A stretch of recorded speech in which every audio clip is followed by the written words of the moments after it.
اس کا انجام دیکھ کر 3-4 گرانڈیل قسم کے سپاہیوں نے مجھے جکڑ لیا اور توہین آمیز انداز میں مجھے دھکیلنے لگے۔ وہ شخص جو میری ٹھوکر سے کرا رہا تھا تیزی سے اٹھا اور اس نے میرے منہ پر ایک تمانچہ رسید کر دیا، لیکن فوراً ہی وہ دور ہٹ گیا جیسے اسے کسی سانپ نے کاٹ لیا ہو، اور وہ زمین پر گر کر تڑپنے لگا۔ یہ صورتحال دیکھ کر ایس پی ماتھور کا خاص کارندہ شرما بھاگتا ہوا میرے پاس آیا اور کڑک کر بولا، شاہد علی، ہمارے ساتھ سیدھی طرح چلو۔ کیا تم یہ چاہتے ہو کہ ہم تمہیں مردہ حالت میں مجسٹریٹ کے سامنے پیش کر دیں؟ میری قوت گویائی واپس آ چکی تھی۔ میں نے اسے خونخوار نظروں سے دیکھا اور کہا، شرما، موت اور زندگی خدا کے ہاتھ میں ہے۔ جو کچھ ہو رہا ہے میں جانتا ہوں کیوں ہو رہا ہے۔ تم جیسے راکشس میری طرف بڑھ رہے ہیں، یہ صرف وقت کی بات ہے۔ شرما، تیرا دماغ خراب ہو گیا ہے ملا، اب تیرا انجام نزدیک ہے۔ تو نے بہت دن پریشان کر لیا۔ مردود، میں اس وقت بے بس ہوں۔ تو مجھے کیا میرے انجام کو پہنچائے گا؟ چل، تجھے جہاں لے جانا ہے وہاں چل، اور جو کچھ کرنا ہے کر، زیادہ باتیں نہ بنا۔ تو نے ہمارے پنڈت اونکار ناتھ کو للکارا تھا، انجام بھول گیا تھا کیا؟ سنا تھا تو بڑا ملون ہے۔ شرما نے بڑا مذاق اڑاتے ہوئے کہا تو میرا خون کھول اٹھا۔ اونکار ناتھ اگر وہ حقیقتاً کوئی عالم ہوتا تو اس طرح کی اونچی حرکت نہ کرتا۔ کسی عورت کا سہارا لے کر دشمنوں کو ذلیل کرنا عالموں کا شیوا نہیں۔ اونکار ناتھ تو بہت نیچ نکلا۔ اپرادھی، میں کہتا ہوں اپنی زبان سنبھال، تو ہمارے دھرماتما کا اپمان کر رہا ہے۔ شرما غصے سے لال پیلا ہو کر بولا، پھر اس کا بھرپور ہاتھ میرے گال پر اس زور سے پڑا کہ میری آنکھوں کے سامنے تارے ناچ گئے۔ ابھی میں سنبھل بھی نہ پایا تھا کہ شرما نے دوسرا ہاتھ مارا، پھر سادہ لباس والے کو حکم دیا، اس مسلح کے چہرے پر کپڑا ڈال دو، اگر یہ آواز نکالے تو مار مار کر بھرکس نکال دو۔ میں پے در پے 2 ہاتھ کھا کر چکرا گیا۔ میں نے ادھر ادھر نظر دوڑائی تو در شہوار کو غیظ و غضب کی حالت میں دیکھا۔ اس کی قہر آلود نظریں بدستور شرما کے چہرے پر مرکوز تھیں۔ پشت پر بندھے ہاتھوں میں ہتھکڑی کی چبھن سے مجھے تکلیف ہو رہی تھی۔ مجھے اس بات پر تعجب تھا کہ ابھی تک میری قوت گویائی واپس لانے کے سوا در شہوار نے میرے بچاؤ کے لیے کچھ نہیں کیا۔ مان میرے ذہن میں ایک پریشان کن خیال ابھرا، کہیں میاں صاحب اور میرے عقیدت مندوں کی طرح دوری نے بھی تو مجھ سے بددل ہو کر نگاہیں نہیں بدل لی؟ اگر ایسا ہوا تو میرا انجام کیا ہوگا؟ دوسرا سادہ لباس والا شرما کا اشارہ پاتے ہوئے بگڑے ہوئے تیور سے آگے بڑھا اور میرے چہرے کو سیاہ کپڑے سے چھپا دیا۔ میرے چاروں طرف ایک بار پھر تاریکی پھیل گئی۔ میرے اعصاب جواب دینے لگے۔ در شہوار غالباً میری بربادی کا تماشا دیکھنے آئی تھی۔ اس کے باپ ابو الحسن نے اسے شاید میری طرف سے بدظن کر دیا تھا۔ میری ہمت جواب دینے لگی، لے چلو اس حرام زادے کو۔ شرما کی گرجدار آواز میرے کانوں سے ٹکرائی، اگر مزاحمت کرے تو ہڈی پسلی ایک کر دو۔ دوسرے ہی لمحے میں نے اپنے دونوں بازو کرخت شکنجوں میں محسوس کیے۔ مجھے دھکا دے کر آگے بڑھا دیا گیا۔ میں نے کوئی مزاحمت مناسب نہ سمجھی۔ در شہوار کی خاموشی نے مجھے بڑا صدمہ پہنچایا تھا۔ میں خاموش سا قدم بڑھاتا جا رہا تھا۔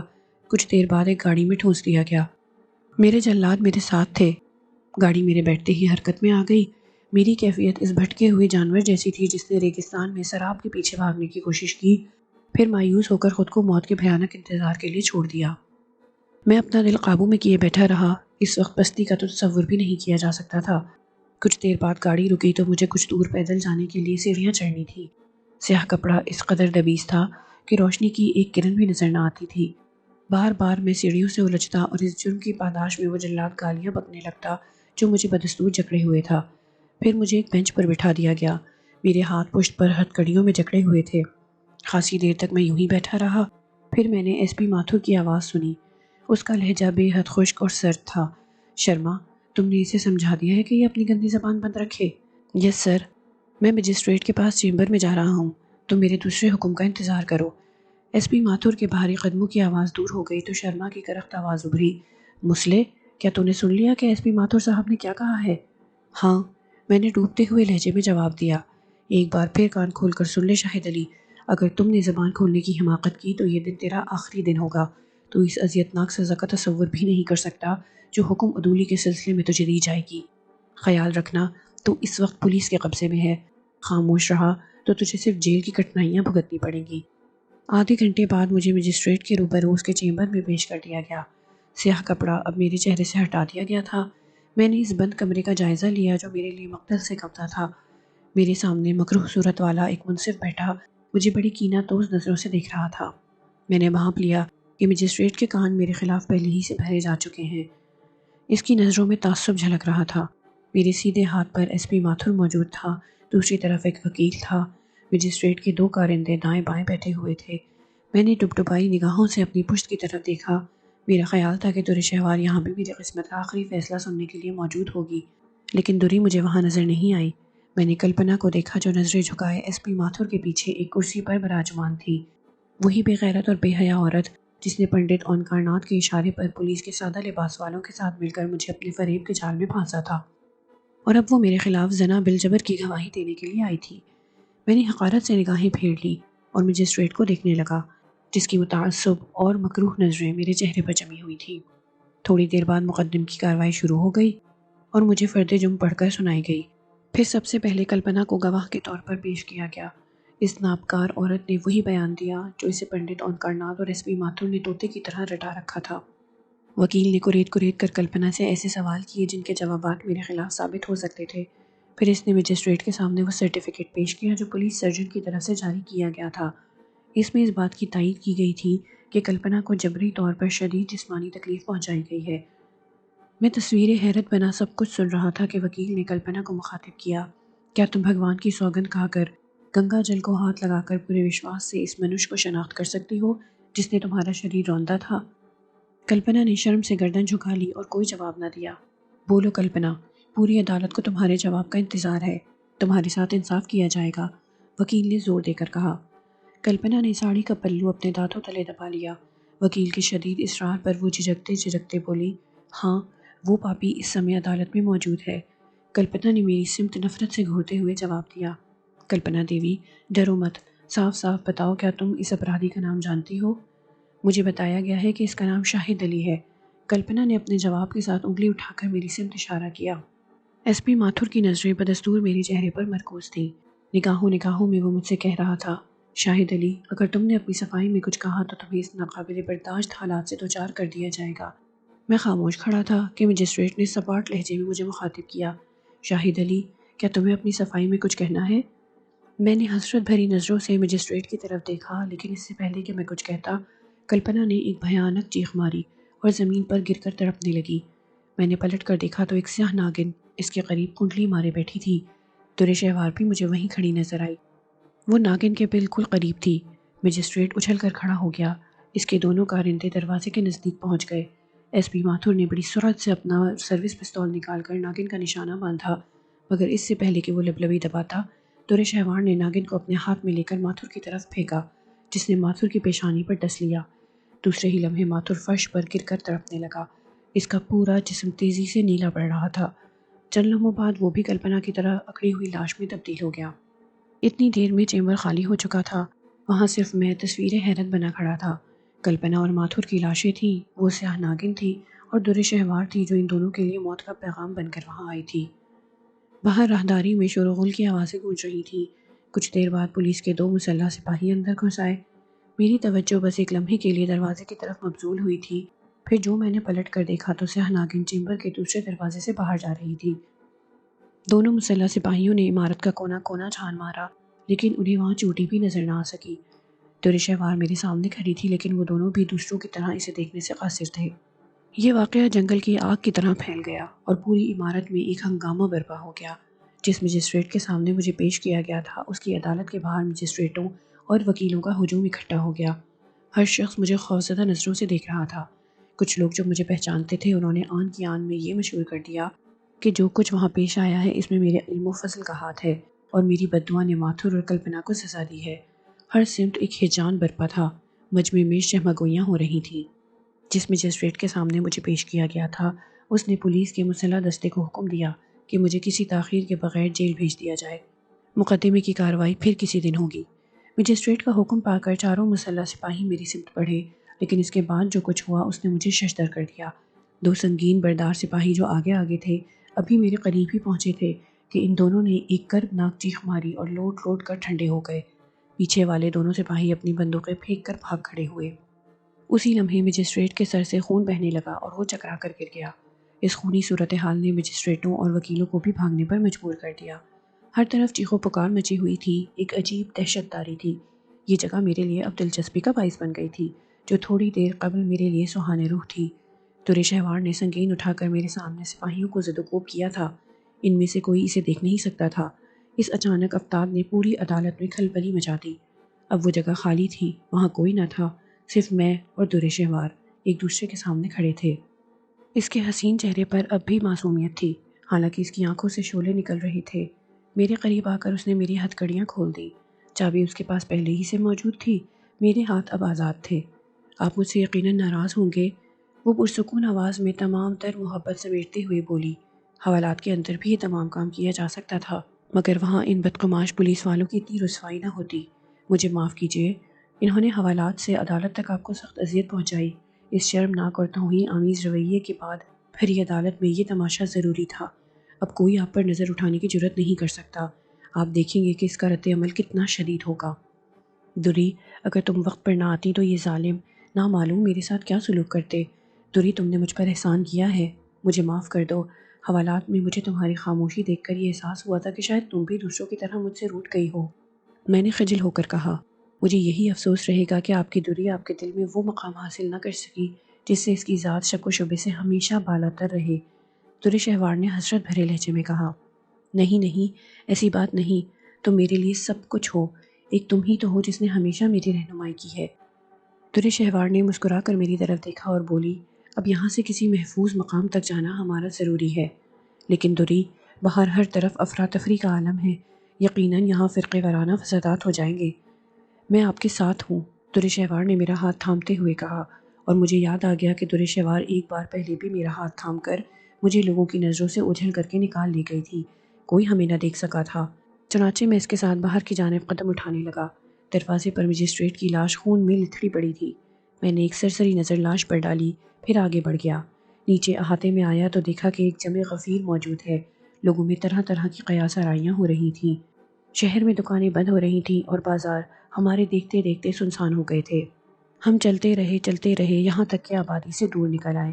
کوئی 4 دن ہم اسی طرح رات کو رکتے، سستاتے، ٹھہرتے اور آگے بڑھتے رہے، اور پھر اس قلعے میں پہنچ گئے جہاں سے مجھے دھوکہ دے کر پھانسا گیا تھا۔ اس قلعے میں داخل ہوتے ہی سب سے پہلے مجھ کو جو خیال آیا وہ راجکماری شیلا کا تھا، لیکن میں نے در شہوار کی موجودگی میں اپنے چہرے سے کسی بات کا اظہار نہیں ہونے دیا۔ رفتہ رفتہ اجناء میرے گرد جمع ہو گئے اور میری خیریت پوچھنے لگے۔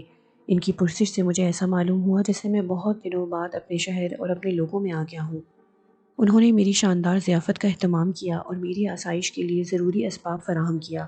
اجناء کی ضیافت کے بعد میں دوری کو لے کر دریا کے کنارے چلا گیا، جہاں نیلا شفاف پانی دور تک پھیلا ہوا عجیب دلکش منظر پیش کر رہا تھا۔ پانی کی روانی اور اس جگہ کی ہریالی کو دیکھ کر میری طبیعت کو کچھ سکون ملا اور میں نے در شہوار سے مخاطب ہو کر کہا، دوری، اس دن کچھ خطا میری بھی تھی، میں نے اس نابکار عورت کی آہو بکا سن کر تمہاری ہدایت کو فراموش کر دیا تھا۔ جو ہو چکا اسے بھول جائیے، در شہوار نے خوابیدہ لہجے میں کہا۔ بابا جان کی طبیعت اب کافی سنبھل چکی ہے، اس لیے وہاں میری ضرورت باقی نہیں رہی، اب میں آپ کے ساتھ رہوں گی۔ اب تمہارا ساتھ ہی تو میرا سب کچھ ہے، میں نے سرد آہ بھر کر کہا۔ مجھ سے میاں شاہد علی چھن گئے، سب کچھ چھن گیا، صرف تم رہ گئی، اس لیے کہ تمہارا تعلق میاں شاہد علی سے نہیں، شاہد علی سے تھا۔ ایسی اداس باتیں کیوں کر رہے ہو؟ میرا خیال ہے یہ آزمائش کے لمحے تھے، کچھ غلطیاں واقعی ہو گئی تھیں جن کا خمیازہ اس ذلت میں ملا، لیکن تلافی کے دروازے ہمیشہ کھلے رہتے ہیں۔ در شہوار نے مجھے تسلی دی۔ پتہ نہیں اکبر اور سمینہ غریب کس حال میں ہوں گے، میں نے دل گرفتہ لہجے میں کہا۔ اکبر بیچارہ تو صرف میری وجہ سے پریشان کن حالات کا شکار ہوا ہے، اگر میں یہاں ہوتی تو ان دونوں کو قلعے سے باہر جانے کا مشورہ کبھی نہ دیتی۔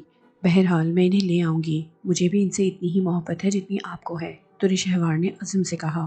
کیا یہ ممکن ہے دوری کہ وہ یہاں آ جائیں؟ میں نے بے چینی کا مظاہرہ کیا تو در شہوار مسکرا دی اور پھر سنجیدگی اختیار کر کے بولی، آپ مطمئن رہیے، اب تک میں آپ کو روکتی رہتی تھی، لیکن اب میں نے خود اپنی آنکھوں سے دیکھ لیا ہے کہ ہمیں کن شیطان لوگوں سے واسطہ پڑا ہے۔ مجھے اس ملعون شخص اونکار ناتھ کو بتانا ہے کہ بڑے میاں صاحب والی اس پہاڑی کی معمولی عقیدت مند بھی اس سے نمٹنے کی کیسی صلاحیتیں رکھتے ہیں۔ مجھے دیکھنا ہے کہ اس کے جنتر منتر اور محافظ کتنی دیر اس کا بچاؤ کرتے ہیں۔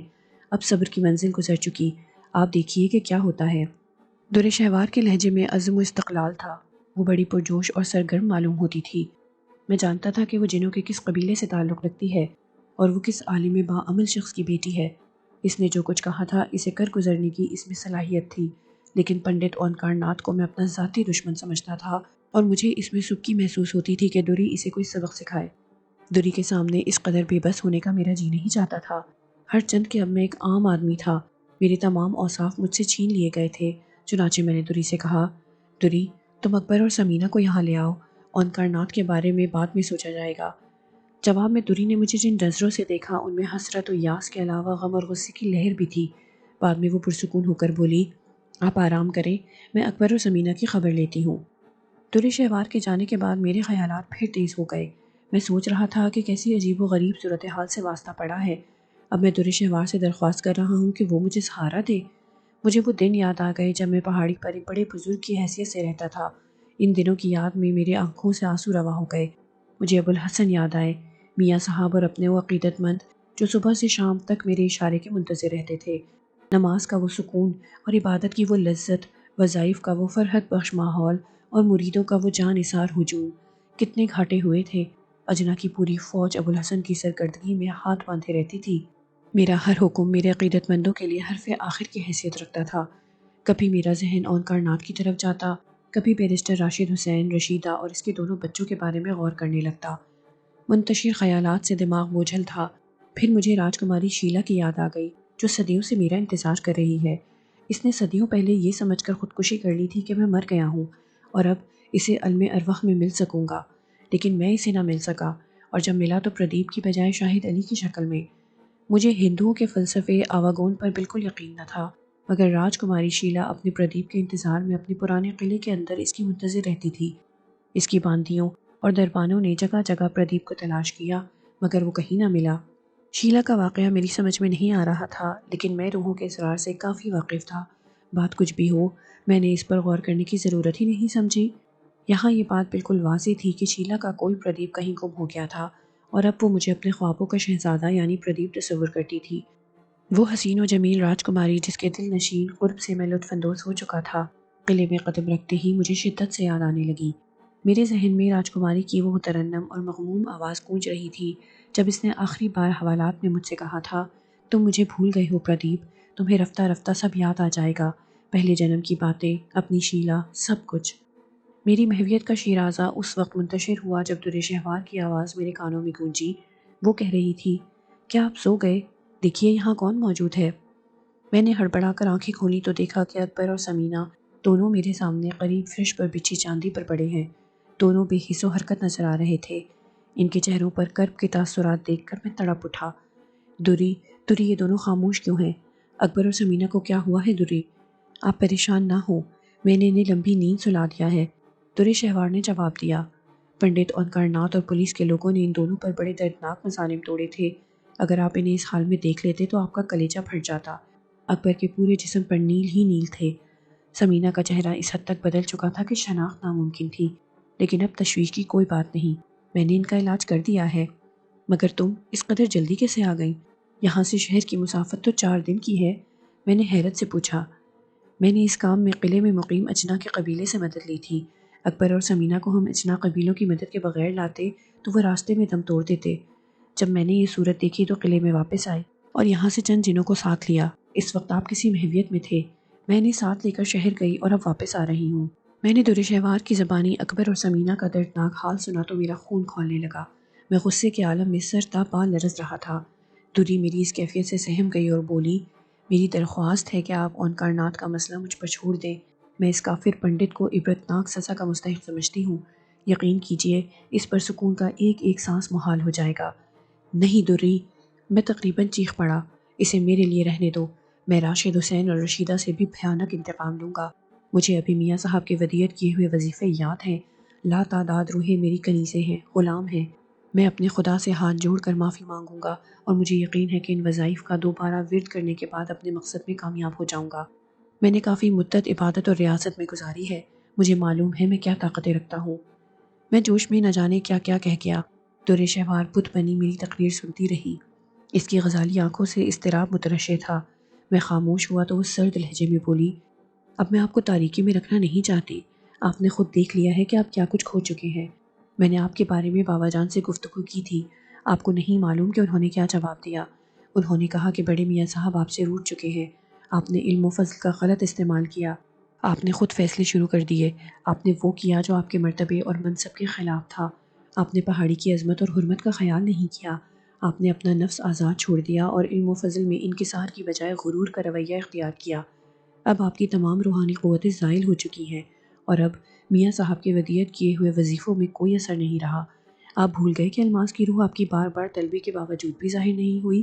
آپ کسی اندھیرے میں نہ رہے، ان بدکاروں کو اپنے عقیدت مندوں پر چھوڑ دیں اور دوبارہ اپنے خدا سے لو لگائیں۔ اسی میں پناہ ہے، اسی میں نجات ہے۔ دری، میں دیوانگی کی حالت میں چیخا، دری یہ تم کیا کہہ رہی ہو؟ تم نے ایک بار کہا تھا کہ یہ کیفیتیں عارضی ہیں، جلد ہی مجھے میرا کھویا ہوا رتبہ مل جائے گا۔ تم بھی دل آزاری کی باتیں کر رہی ہو۔ پھر مجھ پر رقت طاری ہو گئی اور میری آنکھوں سے آنسو گرنے لگے۔ دری، یہ تم نے کیسی باتیں کی؟ کیا تم سچ کہہ رہی ہو؟ یہ باتیں نشتر بن کر میرے سینے میں اتری ہیں۔ میں نے جو کچھ کہا ہے وہ صحیح ہے۔ اب وہ وقت نہیں ہے کہ آپ کو اندھیرے میں رکھا جائے۔ میں اس وقت آپ کو مایوس نہیں کرنا چاہتی۔ جو کچھ ہوا اسے بھول جائیے۔ میں آپ کے ساتھ ہوں، مجھے اپنا سہارا سمجھیے۔ آپ کے ایک اشارے پر میری جان قربان ہے۔ مجھے حکم دیجیے، سب کچھ چھن گیا تو کیا ہوا؟ میں تو موجود ہوں اور میں آپ کے تمام دشمنوں سے نمٹنے کی طاقت رکھتی ہوں۔ نہیں دری، میں نے اپنی بے چینی چھپاتے ہوئے کہا، ابھی اس کا وقت نہیں آیا، تمہاری مدد کی ضرورت نہیں۔ میں کہتا ہوں تم بھی چلی جاؤ، میں تمہیں بتاؤں گا کہ میاں صاحب کے روٹنے کے بعد بھی میں کیا کر سکتا ہوں۔ میری ریاضتیں اور عبادتیں برباد ہو گئیں تو کیا غم، میں اپنے مقصد کے حصول میں خود کو سچا سمجھتا ہوں۔ اب مجھے کوئی پرواہ نہیں، کسی نے میرا خیال نہیں کیا۔ میری پہاڑی والی روحانی قوتیں مجھ سے دور ہو گئیں تو اس کا یہ مطلب نہیں کہ میں کوئی کمزور شخص ہوں۔ میں اب بھی بہت کچھ کر سکتا ہوں دری، تمہارے بغیر بھی۔ در شہوار نے پہلی بار مجھے پاگلوں کی طرح دیکھا۔ آپ بہکی بہکی باتیں کر رہے ہیں، آپ کو آرام کرنے کی ضرورت ہے۔ ممکن ہے کچھ دیر بعد آپ اس کا احساس کریں کہ آپ نے کتنی بری باتیں کہہ دی ہیں۔ انسان کو کبھی خدا کی رحمت سے مایوس نہیں ہونا چاہیے۔ آپ کی زبان سے کفر کی بو آ رہی ہے، توبہ کیجیے۔ توبہ کے دروازے تو بند ہو چکے ہیں دری، میں مضطرب ہو کر بولا۔ میرے لیے شاید نیکی کے راستے بند ہو گئے ہیں۔ زندگی کے بیش قیمت دن جس علم کے حصول میں گزارے تھے، اب معلوم ہوتا ہے وہ بیکار گئے۔ میں نے خوشی کا کون سا لمحہ دیکھا؟ مجھے اب آگے گھٹن ہی گھٹن محسوس ہوتی ہے۔ میں اب کھلی ہوا میں سانس لینا چاہتا ہوں۔ جب تک میں اپنے دشمنوں کو زیر نہیں کر لیتا، سکون میرے لیے حرام ہے۔ میں اسی لیے پہاڑی سے چلا تھا۔ اور دوری سنو، میرے سامنے ایک قوت ابھی باقی ہے۔ مجھے معلوم ہے کہ وہ قوت تسخیر کرنے کے لیے مجھے کچھ قربانیاں دینی ہوں گی، لیکن میں ہر حالت میں اب چند فیصلے چاہتا ہوں۔ میں خود کو بدل رہا ہوں، میں نئے سانچے میں ڈھل جاؤں گا اور تم دیکھو گی کہ میں کیا کرتا ہوں۔ جب تک یہ حساب بے باک نہیں ہو جاتا، میرے اعصاب پر بوجھ رہے گا۔ میں ایک انسان ہوں جس کے پاس جذبات ہیں، جسے غصہ آتا ہے۔ میں اب ایک عام آدمی ہوں۔ جاؤ، جا کر میرے عقیدت مندوں سے کہہ دو کہ چھوٹے میاں صاحب علم و فضل کے رتبے سے گر گئے ہیں، اور یہ بھی کہہ دینا کہ نفس کو علیحدہ کرنے کے بعد ہی کوئی میاں صاحب کی جانشینی کا خیال دل میں لائے۔ میں نے دیوانوں کی طرح قہقہا لگایا تو قلعے کے بام و در گونجنے لگے۔ میں پوچھ سکتی ہوں وہ کون سی طاقت ہے جس کا ذکر آپ نے مجھ سے کیا ہے، جو مجھ سے زیادہ آپ کے اشاروں پر عمل کر سکتی ہے؟ وقت آنے پر تمہیں خود معلوم ہو جائے گا۔ میں تم سے کوئی بات نہ چھپاتا، لیکن ابھی مجھ سے نہ پوچھو تو بہتر ہے۔ میں نے اس مرتبہ کسی قدر سکون سے جواب دیا۔ میں در شہوار کو راجکماری شیلا کی آتما کے متعلق کچھ بتانا نہیں چاہتا تھا۔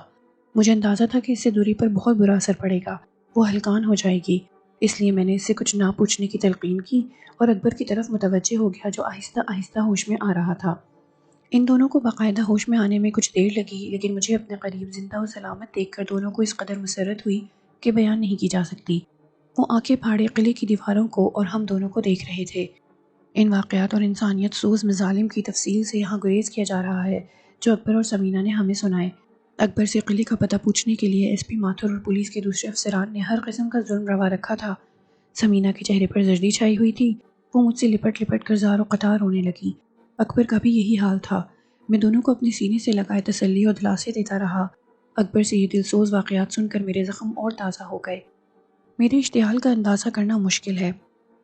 رات تک میں اکبر اور سمینہ کے ساتھ رہا، ان کی بپتا سنتا رہا اور دلجوئی کرتا رہا، لیکن شام سے رات تک در شہوار چپ چاپ رہی۔ غالباً وہ مجھ سے شاکی تھی اور میں اس سلسلے میں اسے کریدنا بھی نہیں چاہتا تھا۔ اس روز میں نے نماز ادا نہیں کی۔ در شہوار نے مجھے یاد بھی دلایا تو میں ٹال گیا۔ رات کو اکبر اور سمینہ قلعے کے ایک ویران حصے کی طرف چلے گئے تو در شہوار نے مغموم لہجے میں کہا، میں محسوس کر رہی ہوں کہ آپ مجھ سے کچھ ناراض ہیں۔ اگر مجھ سے کوئی غلطی سرزد ہوئی ہو تو مجھے معاف کر دیجیے۔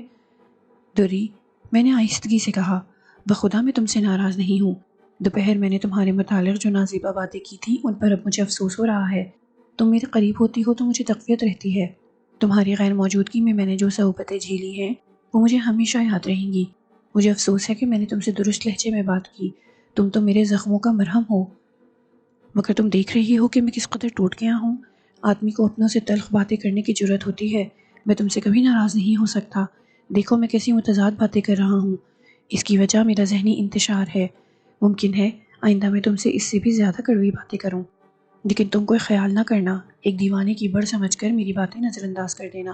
دور شہوار میرا جواب سن کر بے اختیار میرے سینے سے لگ گئی اور سہمی ہوئی آواز میں بولی، آپ مجھے کبھی خود سے جدا نہ کیجیے گا۔ میں آپ کی کنیز ہوں اور اسی طرح تمام زندگی آپ کی خدمت کرنا چاہتی ہوں۔ مجھے اس میں بے حد سکون ملتا ہے۔ تمہیں یہ شبہ کیوں کر ہوا دوری کہ میں تمہیں خود سے دور کر دوں گا؟ میں نے مسکراتے ہوئے پوچھا۔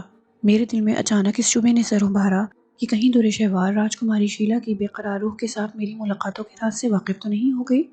میں آپ کو ایک بات بتانا چاہتی ہوں، اب بابا جان مجھ پر کچھ پابندیاں عائد کرنی چاہتے ہیں۔ دوری، میں نے چونکتے ہوئے کہا، میں نہیں سمجھا، کیا میرے محسن ابوالحسن نے تمہیں میرے ساتھ رہنے سے منع کیا ہے؟ کیا ابوالحسن اتنے بدل گئے ہیں؟ یہ بات نہیں ہے۔ دور شہوار کے حسین و جمیل چہرے پر سوگواری کی کیفیت پیدا ہو گئی۔ بات دراصل یہ ہے کہ بابا جان نے اپنے قبیلے کے ایک جن سے میرے لیے سلسلہ جنبانی شروع کر رکھی ہے۔ اوہ، میں نے سکون کا سانس لے کر کہا، تو یہ بات ہے، اور یہ بات بڑی غیر معمولی ہے۔ آپ تو جانتے ہیں کہ ہمارے رسم و رواج کیا ہیں۔ شادی کے بعد جو اخلاقی اور سماجی پابندیاں عائد ہو جاتی ہیں، میں سوچتی ہوں کہ وہ میں نبھا نہ سکوں گی۔ مگر تمہیں ازدواجی مسرتیں حاصل کرنے سے خوش تو ہونا چاہیے دوری۔ میں نے زیر لب مسکرا کر اگر دور شہوار کی آنکھوں میں جھانکا تو اس کی آنکھیں کچھ اور نمناک ہو گئیں۔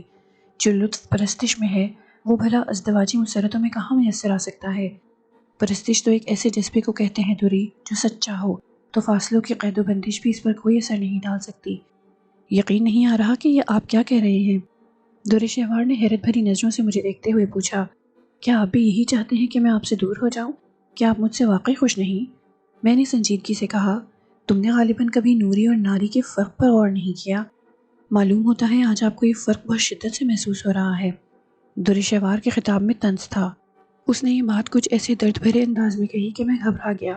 اس کے لہجے کی شدت نے مجھے بڑا متاثر کیا اور میں نے بڑی مشکل سے خود پر قابو پاتے ہوئے جواب دیا، دوری، میں تو ٹوٹ چکا ہوں۔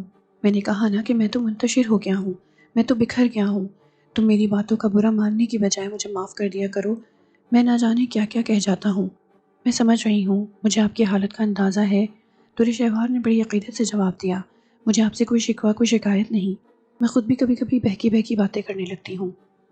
ہم دونوں ایک ہی کشتی میں سوار ہیں دوری، میں نے دوری کی شانے تھپ تھپاتے ہوئے کہا اور بستر پر نیم دراز ہو گیا۔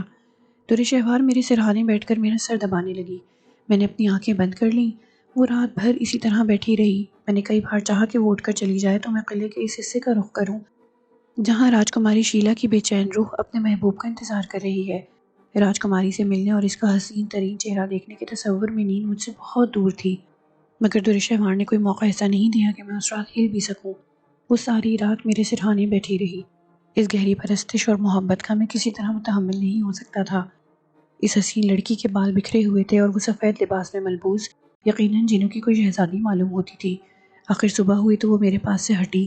سمینہ اور اکبر کی حالت اب کچھ درست ہو رہی تھی۔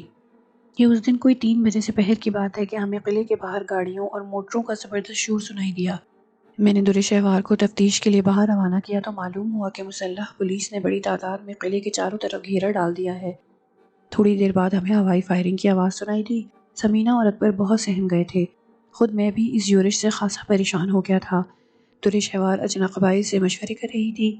اتنی دیر میں ہمیں لاؤڈ سپیکر پر انسپکٹر شرما کی آواز سنائی دی، شاہد علی، میں انسپکٹر شرما ہوں۔ اگر تم اس قلعے میں چھپے ہوئے ہو تو خود کو ہمارے حوالے کر دو۔ ہمارے ساتھ 20 گاڑیاں اور تقریباً 500 مسلح سپاہی ہیں جو دوسری صورت میں قلعے کی اینٹ سے اینٹ بجا دیں گے۔ شاہد علی، تم یہاں سے بچ کر نہیں جا سکتے۔ پولیس نے چاروں طرف سے قلعہ گھیر لیا ہے۔ بہتر ہے کہ تم اپنے ساتھیوں سمیت خود کو ہمارے حوالے کر دو۔ اب کیا ہوگا؟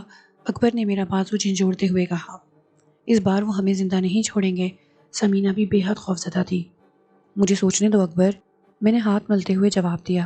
ہمیں جلدی کوئی فیصلہ کرنا ہوگا۔ اس عرصے میں دوبارہ شرما کی آواز آئی۔ ہم تمہیں 15 منٹ دیتے ہیں شاہد علی، تم ہم سے بچ کر کہیں نہیں جا سکتے۔